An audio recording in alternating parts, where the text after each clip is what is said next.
গল্পের শুরুতে আমরা একটি মেয়েকে দেখতে পাই যে মিডিয়ার লোকদের কাছ থেকে বাঁচার জন্য দৌড়াচ্ছিল। সে কেন এভাবে তাদের কাছ থেকে পালাচ্ছে তা জানতে আমাদের নিয়ে যাওয়া হয় 6 মাস আগে। আমাদের কোরিয়ার একজন জনপ্রিয় পাইলট হানকে দেখানো হয়। একটি টিভি সাক্ষাৎকারে হান বলছে যে কিভাবে সে জীবনের এই পর্যায়ে এসে পৌঁছেছে। ছোটবেলায় তার বাবা মারা যায়, ঘরে অভাবের কারণে তার মা কাজ শুরু করে। বহু কষ্টে তার মা তাকে পড়াশোনা করিয়ে এই জায়গায় এনেছে। হান আজ যেমন একজন দক্ষ পাইলট, তেমনি সে একজন ভালো মানুষও। তার স্মার্টনেস এবং স্টাইল সবসময় খবরের শিরোনামে থাকে। সেই সঙ্গে সুদর্শন হওয়ার কারণে ইনস্টাগ্রামে তার ফলোয়ার সংখ্যা 2 মিলিয়ন ছাড়িয়ে গেছে। তার প্রতিটি পোস্টে লাখ লাখ লাইক আসে। বোঝাই যাচ্ছে যে হান সবার কাছে কতটা জনপ্রিয়। হান আজ কোম্পানির একটি ডিনার পার্টিতে এসেছে। তার বন্ধু ও জুনিয়র কলিগ ইয়কের সঙ্গে সে কথা বলছিল। ঠিক তখনই পার্টিতে উপস্থিত সবার ফোনে একসাথে একটি নোটিফিকেশন আসে। আসলে সেটি ছিল একটি ভিডিও ক্লিপ। সেটা শুনে সবাই হানের দিকে অদ্ভুত ভাবে তাকায়। হানও ভিডিওটি দেখে তার চোখ কপালে উঠে যায়। আসলে এটি ছিল গত রাতের পার্টির একটি ভিডিও। এই ভিডিওতে হান ও তার এক সিনিয়র মিলে নেশার ঘরে উপস্থিত মহিলা কলিগদের সম্পর্কে অনেক বাজে কথা বলছিল। তখন কেউ একজন সেটির ক্লিপ বানিয়ে সোশ্যাল মিডিয়ায় পোস্ট করে দেয়। যেহেতু হান একজন সেলিব্রিটি ছিল, তাই তার সেই ভিডিওটি দ্রুত ভাইরাল হয়ে যায়। সারা দেশে নারীদের নিয়ে হানের বক্তব্য নিয়ে সমালোচনা শুরু হয়। এই জন্য মিডিয়ার চাপে কোম্পানি থেকে হানকে বহিষ্কার করা হয়, যার ফলে তাকে নিজের কঠোর পরিশ্রমে অর্জিত এই নাম, খ্যাতি ও চাকরি সব হারাতে হয়। শুধু তাই নয়, এয়ার অথরিটি তাকে ব্ল্যাকলিস্টও করে দেয়, যাতে অন্য কোনো কোম্পানি তো হান চাকরি করতে না পারে। চাকরি ফিরে পাওয়ার জন্য হান অনেক চেষ্টা করে। তার যত কানেকশন ছিল সবার সঙ্গে কথা বলে সে, কিন্তু এসবে কোনো কাজ হচ্ছিল না। এত অভিজ্ঞতা থাকা সত্ত্বেও কেউ তাকে নিজেদের কোম্পানিতে রাখতে চাচ্ছিল না। তার এই একটা ভুল তার জীবনকে নষ্ট করে দিয়েছে। কিন্তু বিপদের এখানেই শেষ ছিল না। তার এই ঘটনার পর তার সাথে তার স্ত্রী ঝগড়া করে তাদের ছেলেকে নিয়ে তার বাপের বাড়িতে চলে যায়। সেখানে গিয়ে সে তাকে ডিভোর্স লেটার পাঠিয়ে দেয়। তার উপর পাওনাদাররা এসে পাওনা টাকার জন্য তাকে বাড়ি থেকেও বের করে দেয়।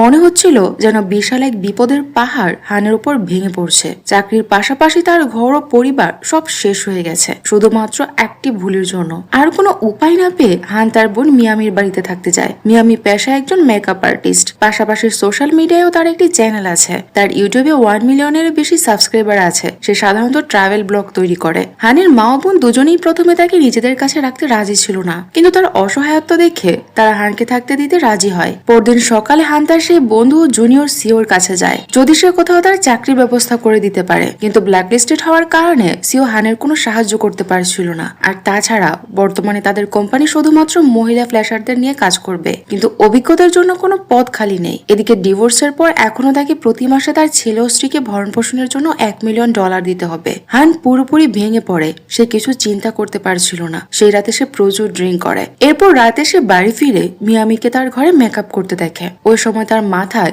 সিওর কথাগুলো ঘুরছিল যে কোম্পানিতে শুধু মহিলা পাইলটদের চাকরি দেওয়া হচ্ছে। ওই সময় তার মাথায় একটা প্ল্যান আসে। কিছু একটা ভেবে সে মিয়ামির নাম ব্যবহার করে একটি সিভি তৈরি করে। এই সিভিটি সে এয়ারলাইন্সের চাকরির জন্য কোম্পানিতে পাঠায়। সকালে ঘুম ভাঙলে সে দেখে যে তার ফোনে একটি টেক্সট মেসেজ এসেছে। টেক্সট মেসেজে লেখা ছিল যে সে ইন্টারভিউর জন্য নির্বাচিত হয়েছে। এই টেক্সটটি তার নামে আসেনি, বরং তার বোন মিয়ামির নামে তৈরি করা সিভিতে এসেছে, যেটি সে রাতে নেশার ঘরে পাঠিয়েছিল। তার কিছুক্ষণ পর ইন্টারভিউর জন্য কোম্পানি থেকে হানকে ফোন করা হয়। সে ফোনে তার কণ্ঠ মেয়েদের মতো করে কথা বলে। পেছনে দাঁড়ানো মিয়ামি এসব দেখে একেবারে অবাক হয়ে যায়। তার ভাইয়ের এসব কাণ্ড দেখে সে জোরে জোরে হাসতে থাকে। কোম্পানি হানকে ইন্টারভিউর জন্য ডেকেছে। মেয়ে সেজে সে আবেদন তো করে দিল, কিন্তু এখন সে ইন্টারভিউর মুখোমুখি হবে কিভাবে? এরপর হান মিয়ামিকে সব ঘটনা খুলে বলে। সে মিয়ামিকে বলে, আমাকে ইন্টারভিউতে যেতে হবে, প্লিজ আমাকে সাহায্য কর, আমাকে একজন মেয়ের মতো করে সাজিয়ে দে। কিন্তু মিয়ামি এসব শুনে তার ভাইয়ের উপর খুব রেগে যায়। সে বলে, এটা আরেকটা ভুল কাজ করছো তুমি, ধরা পড়লে সর্বনাশ হয়ে যাবে।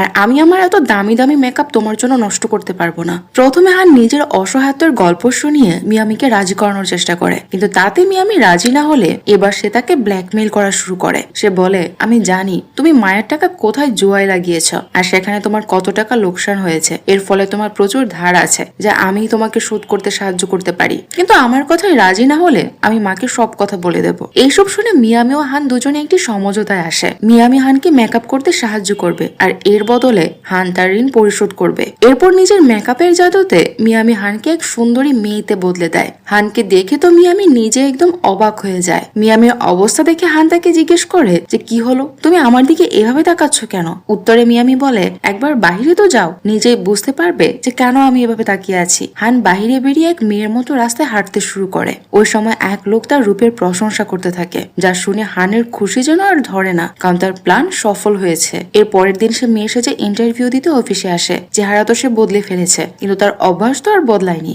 সেখানে গিয়ে সে ছেলেদের মতো নিজের দুই পা ছড়িয়ে বসে পড়ে। এটি দেখে সবাই তাকে অদ্ভুত ভাবে দেখতে শুরু করে। এটি লক্ষ্য করে সে দ্রুত বসার ভঙ্গি ঠিক করে নেয়। সে একজন মেয়ের মতো নিজেকে সামলে আরাম করে বসে। ওই সময় তার বন্ধু সিও সেখানে আসে। ধরা পড়ে যাওয়ার ভয়ে হান দ্রুত ওয়াশরুমের দিকে ছুটে যায়। কিছুক্ষণ পর তার ইন্টারভিউ শুরু হয়। সেখানে তাকে নানা ধরনের প্রশ্ন জিজ্ঞেস করা হয়। সে নিজের অভিজ্ঞতার কথা বলতে গিয়ে এমন এক কোম্পানির নাম বলে যার কথা ইন্টারভিউ নেওয়া লোকগুলো কখনো শোনেনি, কারণ এই নামে কোনো কোম্পানি দেশে ছিল বলে তাদের ধারণায় ছিল না। পাশাপাশি সে এটাও বলে যে তার কোনো পরিবার নেই আর কোনো বয়ফ্রেন্ডও নেই, তাই সে নিজের দায়িত্ব সবসময় এবং সততার সাথে পালন করতে পারবে। এটি শুনে সবাই তার প্রতি দারুণভাবে ইমপ্রেসড হয়ে যায়, আর এভাবেই কো-পাইলট হিসেবে তার চাকরি পাকা হয়ে যায়। এবার বাকি রইল তার শেষ ধাপ, মেডিকেল চেক আপ। সেটির জন্য সে অনেক চালাকি করে। নিজের বদলে সে তার বোন মিয়ামিকে হাসপাতালে নিয়ে গিয়ে সমস্ত স্ক্যান এবং চেক আপ করিয়ে নেয় সে, আর তার সফলও হয়। এখন এই চাকরি করা থেকে কেউ তাকে আর আটকাতে পারবে না। জয়েন করা ঠিক আগে আগে সে মিয়ামির কাছ থেকে মেকআপ করাও শিখে নেয়, কারণ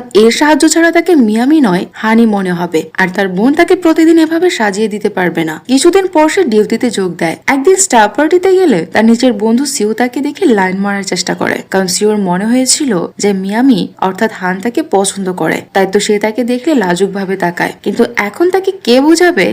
এখন তাকে এটি কে বোঝাবে যে সে যা চিন্তা করছে তা পুরোপুরি ভুল। কিছুক্ষণ পর একজন সিনিয়র ক্যাপ্টেন আবার মদ খেসে একই পুরনো টপিক নিয়ে কথা বলতে শুরু করে, যার কারণে হানের চাকরি গিয়েছিল। এবার আসে সে ভুল করতে চাইছিল না, আর নিজের সহকর্মী ইউনকেও বিতর্কে জড়াতে চাইছিল না। যে সিনিয়র ক্যাপ্টেন আর ইউনের মধ্যে তর্কাতর্কির পরিস্থিতি তৈরি হয়, সে তাদের মন অন্যদিকে ঘোরাতে সবার সামনে জোরে গান গাইতে শুরু করে। এতে ইউনের চাকরি বেঁচে যায়, কারণ সিনিয়রের সাথে তর্ক করলে আজ তাকে নিশ্চিতভাবে কাজ হারাতে হতো। পরে যখন ইউনের এই বিষয়টি উপলব্ধি হয়, তখন সে হানকে ধন্যবাদ জানায়, আর এখান থেকে দুজনের মধ্যে বেশ ভালো একটি সম্পর্ক তৈরি হয়ে যায়। পরের দিন হান জানতে পারে যে আজ তার কো-পাইলটের ডিউটি সিওর সাথে। সিও বারবার হানের পায়ের দিকে তাকাতে থাকে। এরপর সে বলে, তুমি একদম ভয় পেও না, আমাকে অ্যাসিস্ট করলে তুমি অনেক কিছু শিখতে পারবে। এটা শুনে হান মনে মনে হাসতে থাকে, কারণ এই সেই ব্যক্তি যাকে হান একসময় নিজের হাতে প্রশিক্ষণ দিয়েছিল, আর আজ সে তাকে শেখানোর কথা বলছে। এই ডিউটির পর হান তার ছেলেকে নিয়ে কিছু খেলনা কিনতে যায়। তার ছেলে তাকে বলে, ড্যাড, আমি জানি তুমি আর মা আলাদা হয়ে গেছো, তাই না? এটা শুনে হানের খুব খারাপ লাগে, কারণ সে তার স্ত্রীকে ডিভোর্সের কথা ছেলেকে বলতে বারণ করেছিল। যখন হান এ বিষয়ে কথা বলতে তার স্ত্রীর কাছে যায়, তখন স্ত্রী তাকে বলে, যখন তোমার কাছে চাকরি আর সামাজিক মর্যাদা ছিল তখন তো তুমি আমাদের চিন্তা করতে না, তাহলে এখন কেন আমাদের চিন্তা করতে এসেছো? আর তাছাড়াও আমার ছেলেকে আজ না হোক কাল এই সত্যটা জানতেই হতো। আমি চাই না সে বড় হয়ে তার বাবার মতো হোক। বেচারা হান চুপচাপ সেখান থেকে চলে যায়। সে বুঝতে পারে যে একজন পুরুষ হওয়া কতটা কঠিন, বিশেষ করে যখন তার কাছে কোনো কাজ না থাকে। যাই হোক, পরের দিনও সে তার স্ত্রীর বলাই কথাগুলো নিয়ে ভাবছিল। এর মধ্যে ইয়ন তাকে শপিং করতে যেতে বলে। তারা দুজনেই শপিং করতে বের হয়। সেই রাতে দুজনেই ক্লাবে যায়। হান ইয়নের সঙ্গে বেশ উপভোগ করছিল। ক্লাব থেকে বের হওয়ার পর হঠাৎ এক ছেলে হানকে মেয়ে ভেবে তাকে বিরক্ত করতে শুরু করে। তখন হান তাকে খুব মারতে থাকে আর বলতে থাকে যে, শোন, তোর আর আমার মধ্যে কোনো পার্থক্য নেই। এটি দেখে সেই ছেলেটিও একেবারে অবাক হয়ে যায়। কিন্তু যে সেখানে ইয়ন আসে, হান আবার সঙ্গে সঙ্গে মেয়ের আওয়াজে কথা বলতে শুরু করে। হানের এমন দ্রুত পরিবর্তন দেখে বেচারা সেই ছেলেটিও নিজের মাথা চুলকাতে থাকে। পরের দিন সকালে হান আবার সিওর সাথে ডিউটিতে যায়, কিন্তু সিও এখানেও হানের সাথে তার প্রেমিকার মতো ব্যবহার করছিল। উল্টো হানকে সে উপদেশ দিতে থাকে যে অন্য বাজেদের থেকে যেন দূরে থাকে। কিন্তু হান খুব ভালোভাবেই তো বুঝতে পারছিল যে আসল লম্পট তো তার বন্ধু সিও। তাকে সিওর কাছ থেকে আগে বেঁচে থাকতে হবে, তা না হলে সে যে কোনো সময় কোনো অঘটন ঘটিয়ে তাকে ধরিয়ে দিতে পারে। সিও লাইন মারার এই প্রক্রিয়া চলতেই থাকে। ঠিক তখনই আবহাওয়া খারাপ হওয়ার কারণে প্লেনের একটি পাখা ক্ষতিগ্রস্ত হয়, এবং দেখতে দেখতে কিছুক্ষণ পর দ্বিতীয় পাখাটিও আগুন লেগে যায়। প্লেনের ভেতরে বসে থাকা যাত্রীরা তখন খুব আতঙ্কে পড়ে যায়, আর ক্যাপ্টেন সিও এর কাজ ছিল যাত্রীদের সুরক্ষা নিশ্চিত করা। কিন্তু সে তাদের সান্ত্বনা দেওয়ার পরিবর্তে নিজেই ঘাবড়ে গিয়ে পাগলের মতো উল্টাপাল্টা বকতে শুরু করে। হান তাকে দ্রুত কন্ট্রোল ছেড়ে দিতে বলে, কিন্তু এমন খারাপ পরিস্থিতিতেও সিও হানকে বলে যে এমন পরিস্থিতিতে কেবল আমার মতো অভিজ্ঞ ক্যাপ্টেনই সামলাতে পারে। এই কাজ তোমাদের মতো মেয়েদের দ্বারা কখনোই সম্ভব হবে না। এটি শুনে হানও রেগে যায়, আর সিওর উপর সে তার নিজের আসল কণ্ঠ দিয়ে চিৎকার করে ওঠে। সিও অবাক হয়ে তার দিকে তাকিয়ে থাকে, কারণ সিও এবার বুঝতে পারে যে এ কোনো মেয়ে নয়, বরং এ তার সিনিয়র হান। কিন্তু তার আগে হান তাকে সজোরে এক ঘুষি মারে আর সেই ঘুষির আঘাতে সেও অজ্ঞান হয়ে যায়। এরপর হান দ্রুত প্লেনটি সামলে নিয়ে কাছের সমুদ্রের উপর নিরাপদে অবতরণ করে। ঘটনার পর যখন তার চোখ খোলে সে নিজেকে হাসপাতালে দেখতে পায়। ডাক্তাররা সেখানে তাকে চেক আপ করার আগেই সে সবাইকে বলে যে আমি একদম ঠিক আছি এবং সে তাড়াতাড়ি সেখান থেকে পালিয়ে যায়, কারণ কেউ যদি জানতে পারে যে সে মেয়ে নয় ছেলে তাহলে তার চাকরি একেবারেই চলে যাবে। ডাক্তারও তার এমন কাণ্ড দেখে অবাক হয়ে যায়, কিন্তু হাসপাতাল থেকে বের হতেই চারপাশ থেকে মিডিয়া তাকে ঘিরে ধরে। ততক্ষণে তার এই সাহসিকতার কথা চারদিকে ছড়িয়ে পড়েছে এবং আরো একবার সে বিখ্যাত হয়ে যায়, তবে সেটি হান নয় মিয়ামি সেজে। এর মধ্যেই তাকে মিডিয়া থেকে বাঁচাতে এয়ার কোম্পানির ডিরেক্টর মিস মুন তাকে নিয়ে যেতে আসে। মিস মুন তার আজকের এই সাহসী কাজের জন্য খুবই খুশি হয় আর তার অনেক প্রশংসা করতে থাকে। শুধু তাই নয়, তার প্রমোশনও হয়ে যায়। ডিরেক্টর মুন তো আগে থেকেই চাচ্ছিল যে মহিলাদের এগিয়ে যাওয়ার একটা সুযোগ দেওয়া হোক আর সমাজের সকল বড় বড় স্থানে পুরুষদের পাশাপাশি মহিলারাও থাকুক। হান তো মনে মনে খুবই খুশি হয়। তারপর সে সিউর ব্যাপারে জিজ্ঞেস করে, কারণ তার ভয় ছিল যে সিউ না জানি তার এই রহস্য সবাইকে বলে দেয়। মিস মুন তাকে জানায় যে জানি না সে কিসের সাথে ধাক্কা খেয়েছে, সে এখনো শকে আছে এবং হাসপাতালেই ভর্তি আছে। মনে হচ্ছে সে স্মৃতিশক্তি হারিয়ে ফেলেছে। এটি শুনে হান যেন প্রাণ ফিরে পায়। ওদিকে ইউন এই খবর টিভিতে দেখে দ্রুত ঘাবড়ে গিয়ে হানকে ফোন করে। হান জানায় যে সে ঠিক আছে এবং তারপর তারা দুজনে দেখা করার প্ল্যান করে। এদিকে বাড়ি পৌঁছাতেই মিয়ামি তার ভাইকে দেখে হাউমাউ করে কাঁদতে শুরু করে। সে হানকে বলে যে এসব কি ছিল ভাই, তুমি জানো আমি কত ভয় পেয়েছিলাম, আমার মনে হয়েছিল যে আমি তোমাকে হারিয়ে ফেলেছি। হানও তার বোনের এই ভালোবাসা দেখে একদম অবাক হয়ে যায়। সে বুঝতে পারে যে তার বোন সারাদিন তার সাথে ঝগড়া করলেও সে তাকে কতটা ভালোবাসে। ঠিক তখনই তার বোন নিজেকে সামলে বলে ওঠে যে আরে যদি তোমার কিছু হয়ে যেত তাহলে আমাকে টাকা কে দিত, আমার ঋণ কিভাবে পরিশোধ হতো। এই কথা শুনে হানও হাসতে থাকে। যাই হোক, এই ঘটনা তো হানকে একেবারে মাটি থেকে আকাশে তুলে দেয়। চারদিকে শুধু হানের নাম দিয়ে ছেয়ে যায়। TV ad, promotion, magazine, interview, modelling এবং আরো কত কি। মনে হচ্ছিল যেন তার জীবন আবার নতুন করে শুরু হয়েছে, তার জীবন আবার আগের অবস্থানে ফিরে এসেছে। এবার মিস মুন মিয়ামি এবং ইউন দুজনের সঙ্গে তাদের পোস্ট নিয়ে আলোচনা করার জন্য একটি মিটিং ডাকে। আর কথার মাঝখানে এখানে হান জানতে পারে যে তাকে চাকরি থেকে বের করে দেওয়ার পেছনে অন্য কেউ নয় বরং ইউনই ছিল। সেই রাতের পার্টিতে সে উপস্থিত ছিল এবং সেই সব রেকর্ড করেছিল আর সেই রেকর্ডিং সে নিজেই ভাইরাল করে দিয়েছিল, যার পরপরই হানের জীবন পুরোপুরি পাল্টে গিয়েছিল।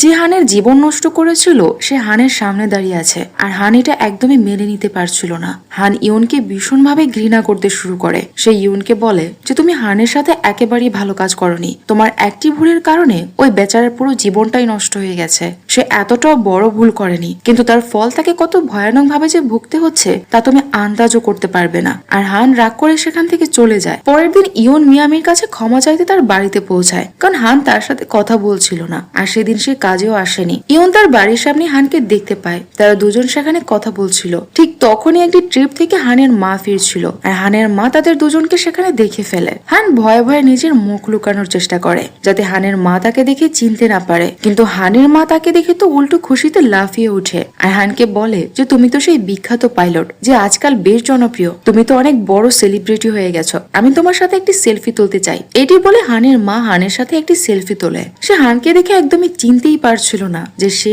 অন্য কেউ নয় বরং তার নিজেরই ছেলে। দূর থেকে হানের বোন দুজনকে এভাবে একসাথে দেখে অবাক হয়ে যায় আর সে ভয় পেয়ে যায় যে তার মা যদি তার ভাইকে চিনে ফেলে। তার মায়ের এভাবে হঠাৎ আসার কারণে মিয়ামি এবং হান দুজনেই ঘাবড়ে যায়। হানের মা ইউন এবং হান দুজনকেই তাদের বাসায় নিয়ে আসে। মিয়ামি তার মাকে জানায় যে পাইলট মিয়ামি তার নতুন রুমমেট। তাদের বাড়ি প্রায় খালি পড়ে থাকে, তাই সে ভাবছিল যে তার রুমটা কাউকে ভাড়া দিয়ে দেবে আর এর জন্য সে তার রুমমেট হিসেবে হানকে ভাড়া দিয়েছে। মা মিয়ামির কথা মেনে নেয়। এরপর হানের মা হানকে ফোন দিতে শুরু করে আর বলতে থাকে যে আমার ছেলে কোথায় থাকে কে জানে। হানের মা যেই হানকে কল দিতে থাকে ঠিক তখনই মিয়ামি অর্থাৎ হানের ফোনে ফোন বেজে ওঠে। সে ফোন সাইলেন্ট করে এমন ভাবে কথা বলার অভিনয় করছিল যেন মনে হচ্ছিল সে অন্য কারোর সাথে কথা বলছে, কিন্তু তার মা তাকে বারবার ফোন করেই যাচ্ছিল।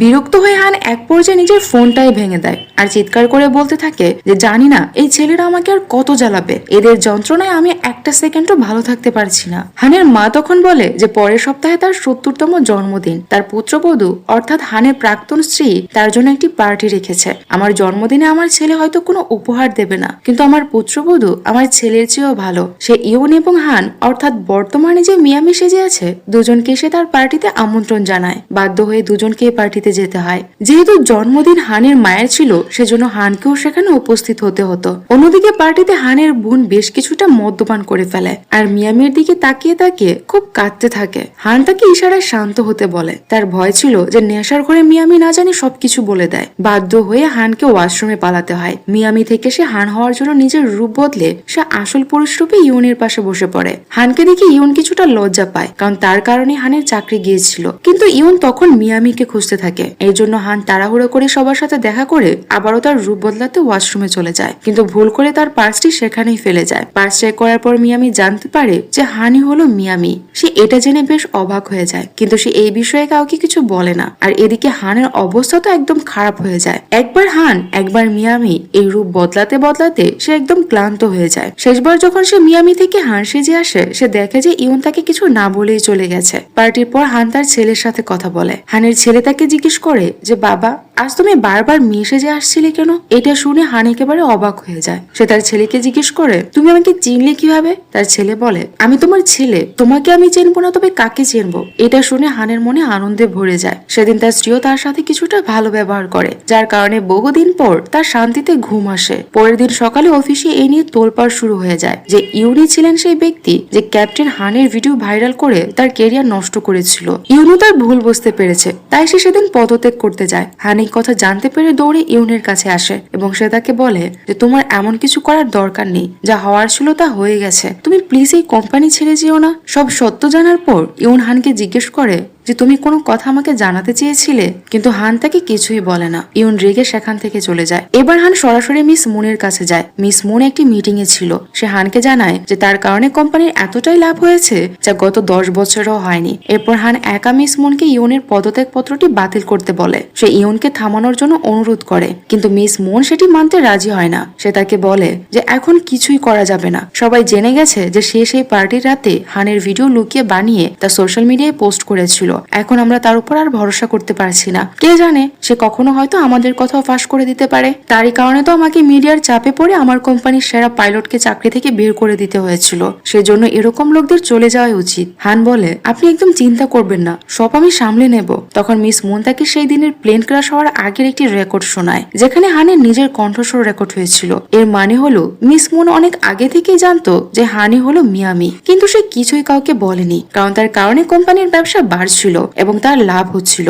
এরপর সে হানকে আরো একটি বছরই নাটক চালিয়ে যাওয়ার জন্য অনুরোধ করে, কারণ তারপর সে কোনোভাবে তাকে তার কোম্পানিতে আবার জায়গা দেবে, আর তখন তাকে আর মেয়ে সাজা নাটক করতে হবে না। হইচইয়ের মধ্যে থাকা হান বুঝতে পারছিল না যে সে কি বলবে। সে কেবল চুপচাপ দাঁড়িয়ে থাকে। তার কষ্ট হচ্ছিল যে তার কারণে ইউনের চাকরি চলে গেছে, কারণ সে চাকরি চলে যাওয়ার কষ্টটা যে কত হয় তা সে জানে। সেই রাতে সে প্রচুর ড্রিঙ্কস করে আর সে তার মাকে ফোন দেয়। হান তার মাকে জিজ্ঞেস করে যে সে কিভাবে তার জীবনের সমস্যাগুলি সামলেছিল। তার মায়ের কথা শুনে আমরা জানতে পারি যে তার মা শুরু থেকেই জানতো যে হান আর মিয়ামি একই ব্যক্তি। সে তাকে বলে যে তুমি আমার ছেলে, আমি তোমাকে যদি চিনতে না পারি তাহলে কাকে চিনতে পারবো? তোমার বাবা যখন মারা গিয়েছিল তখন আমিও তোমার মতো একা হয়ে গিয়েছিলাম আর সব পরিস্থিতি একাই সামলেছিলাম। তোমাদের দুজনকে আমি একাই এই পর্যায়ে নিয়ে এসেছি, কারণ আমি ভয় পাইনি আর ঘাবড়েও যায়নি। পরিস্থিতির মোকাবেলা করার জন্য সবার আগে প্রয়োজন সাহস। আমি তোমাকে এটুকুই বলবো যে কারো কাছে ভয় পাওয়ার কোনো দরকার নেই। তোমার যা মন চায় তুমি সেটাই করো।